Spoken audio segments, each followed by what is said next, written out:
Let's go back to earlier days now, and it's odd, isn't it, how paths in life sort of weave and retouch as you go through the years. I'm thinking now of your co-pupils in school. Yeah. I'm thinking of George Mitchell, yes, of the Black and White Minstrel that's fame, right. Yeah. and Warren Mitchell, Alf Garnett. Yes. Well, he wasn't. Warren Mitchell.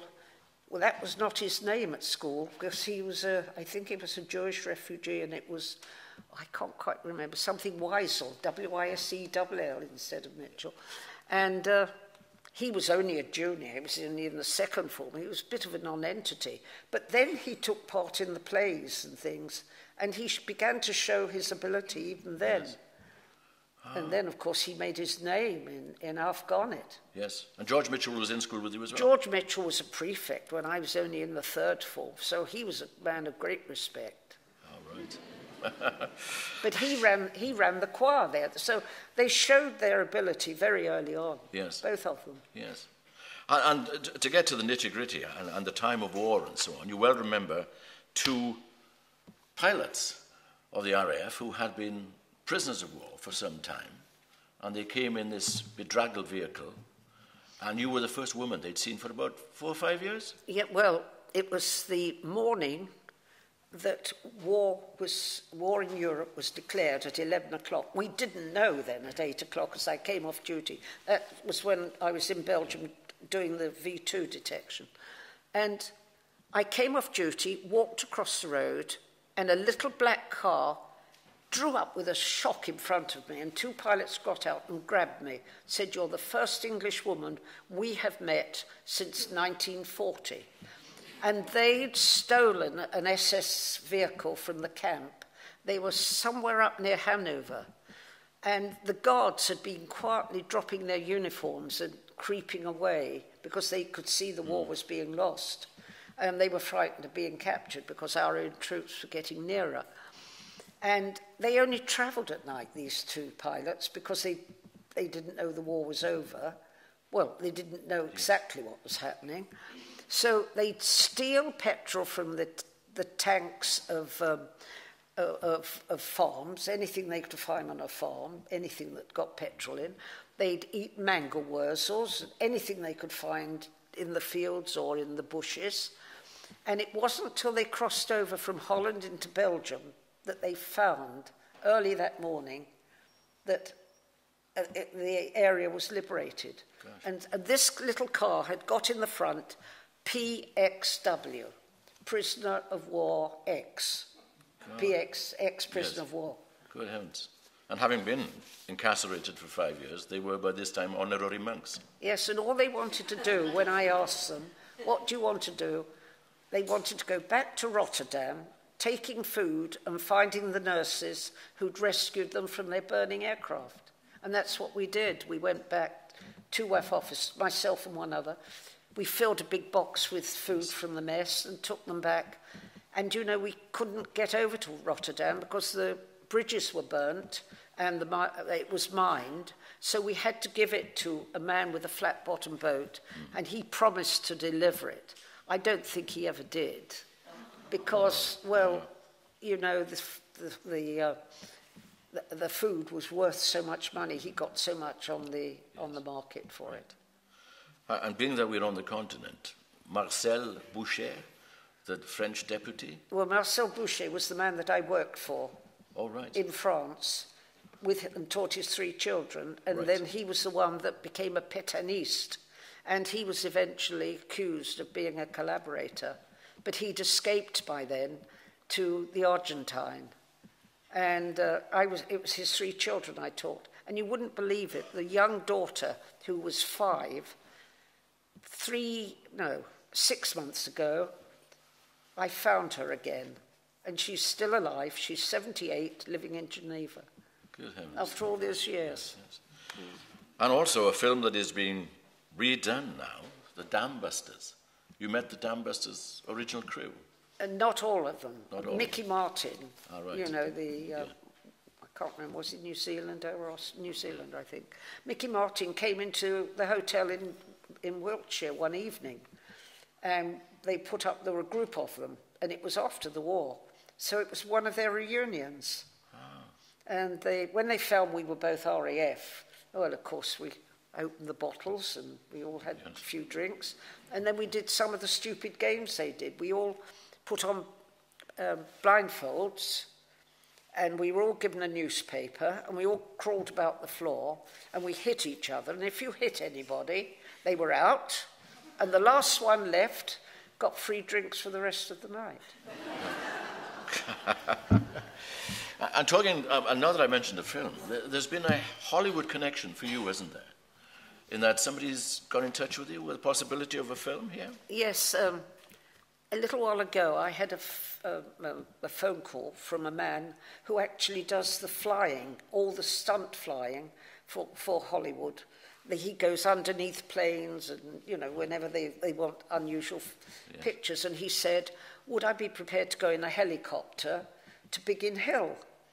Because a company called GK Films Limited of Hollywood were going to do a fiction film at Biggin Hill of the Battle of Britain. But they wanted to know some more about the WAF side of things. And so I said, yes, I'll go by helicopter, but we couldn't go because it was in the no-fly zone during the Olympics. So instead, they sent a little aircraft to Cardiff for me, a little Bonanza jet, with a pilot and his wife in it, and I was flown up to RAF Duxford. And I was taken in a room, and I met a man called Robert Town. And Robert Town has had 4 Oscar nominations, and he won an Oscar because he wrote all the script for Chinatown, the film Chinatown. Yes.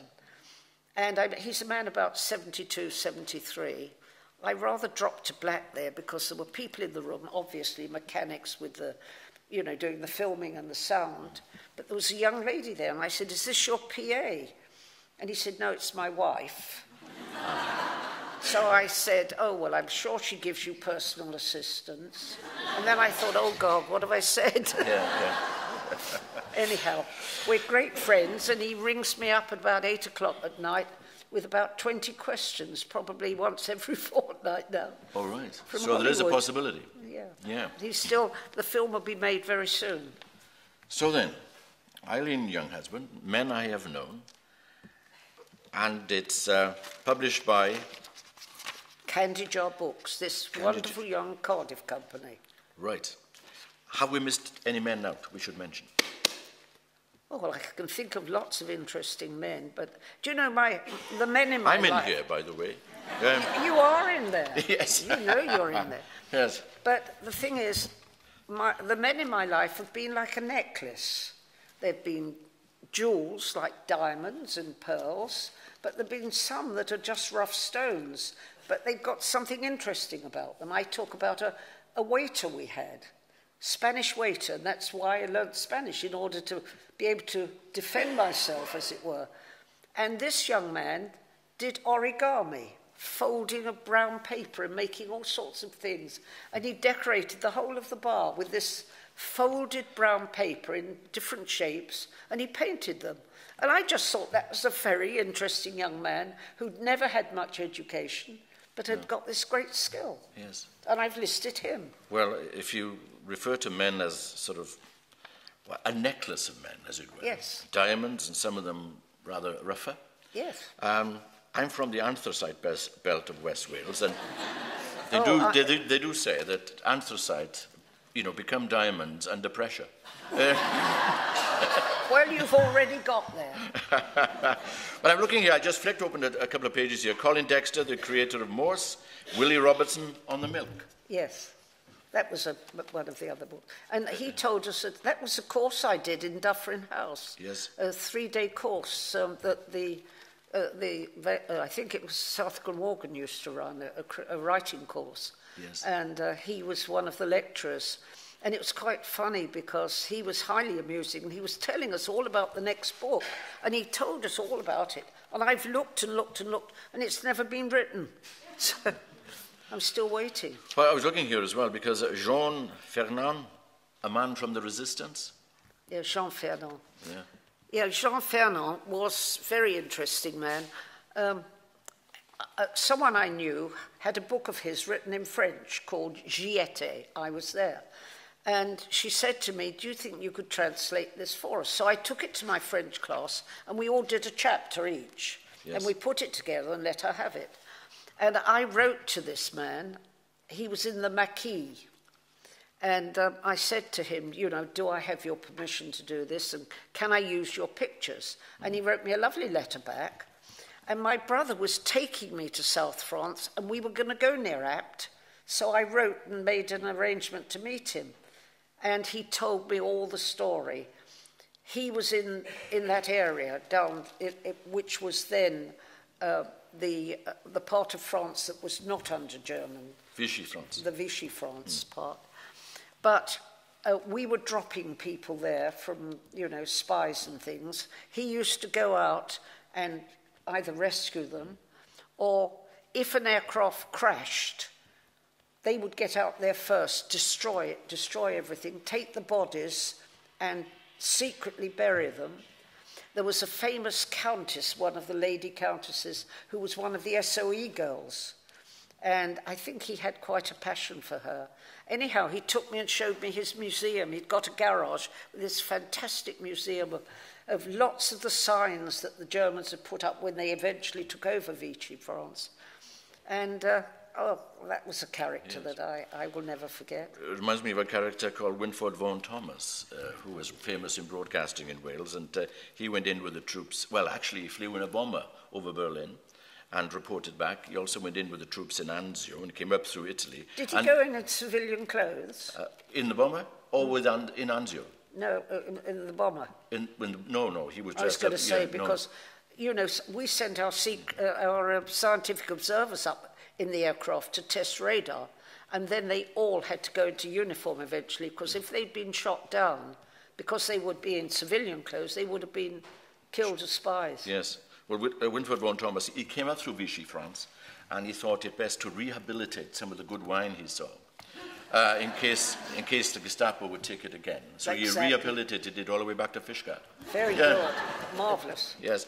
And here, just finally, a touch of the BBC as well. Lord Reith, and, of course, Dudley Moore and Peter Cook. Oh, yes.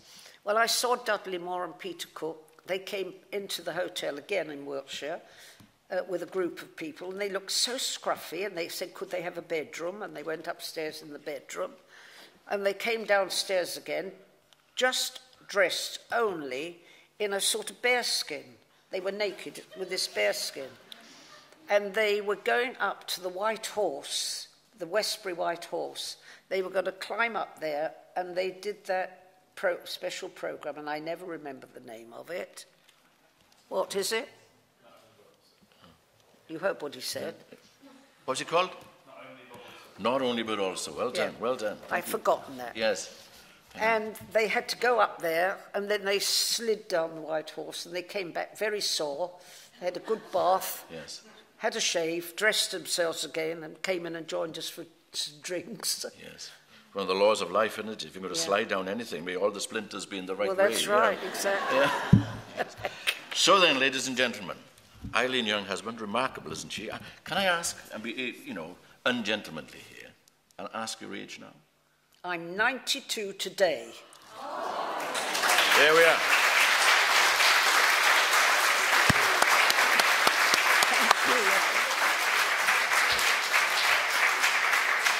And we'll end on a very happy birthday indeed, and many more years to come.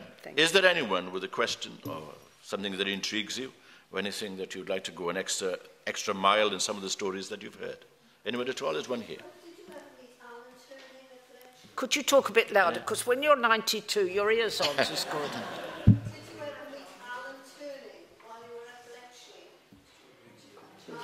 Alan Turing? Oh, no. Sadly not. I've been to Bletchley twice to give talks, and I've been there to visit it. I find it a fascinating place, and I think it's absolutely terrible what happened to him. I mean, that was in the days when there was no tolerance. No. But, I mean, without him, we wouldn't have got any. Oh, what? What you were doing with John Barrowman. Oh, well, John, yes. Yes, of course, I got to know John Barrowman very well recently, because he lives in Sully. Right. And He is very interested in Alan Turing because, you know, because of his own fact that he admits he's gay. He wants to do something to help with the year that they're doing for Alan Turing. You know, he wants to support them because they're doing a very special ceremonies and things to honour him now, because at last they've got his picture up there at a special thing for him. Yes. Well, I remember in Bletchley, Gwen Watkins saying as well that when she worked there, whenever there was a coffee break, there was a world expert on any subject that came up for discussion in the coffee break. But she said they were hugely intellectual and deep, but they still had chains on their coffee cups because it was their coffee cup. No one else's, you know. Is there another? Eileen, what is your next project? Next project. Well, I've just been told by my publishers down there I've got to try fiction. And I've got to start on it. But I was always told by a girl who was in the WAF with me, whose name is Patricia Robbins, the daughter of Denise Robbins, and who also writes under the name Claire Lorimer. She said, always write about things you know, and get a page and write down figures 1 to 20 as chapters, and put in the odd things that you can think of, and always put in something that's actually happened, like a big fire or somebody famous being killed or in between. And I suddenly thought of a character I met when I was 14 years old, a young French boy called René Cadier. My music teacher used to have these foreign children, and as I was learning, all those of us learning to play the piano used to go and entertain them. And this young René Cadier, a couple of years older than me, was a charming young man, and he lived in Pau in the Pyrenees. But he went, and that was the end of it.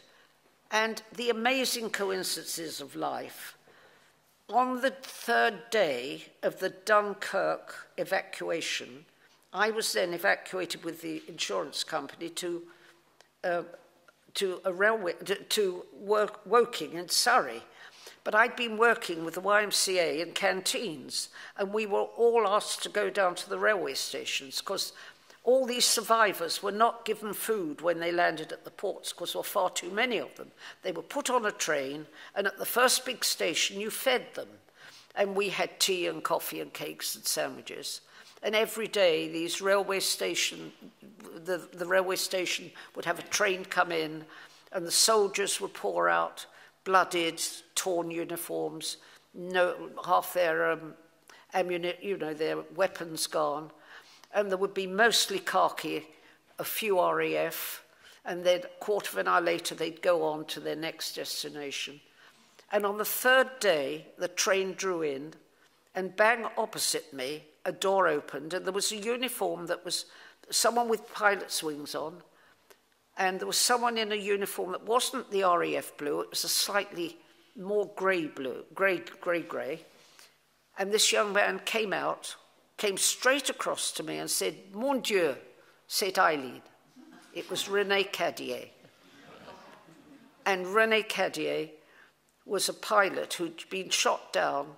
He destroyed his plane and all his papers and everything and joined the Dunkirk march to the beach. And he had arrived on Woking station and came out of a train and met me bang opposite. Amazing. Yes, quite. I mean, that was, yes. Well, I was about 18 then, so it was 4 years later, in a different place. That's what coincidences in life are. Yes. I'm sure you all have them. You can't legislate for it. Can't at all, no. No. Is there another? Eileen is available for, signing copies of the book, Men I Have Known. These will be 3 times the price on eBay still write. Shortly. There we are. Well, thank you very much for laughing when we made jokes. Thank you very much indeed for the money.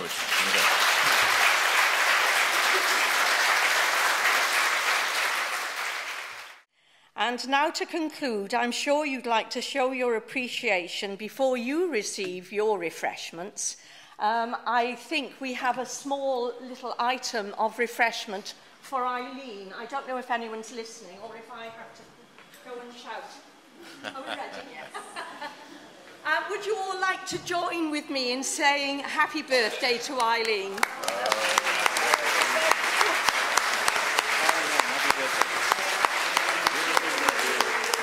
Happy birthday, dear Eileen. Happy birthday to you. Thank you very much.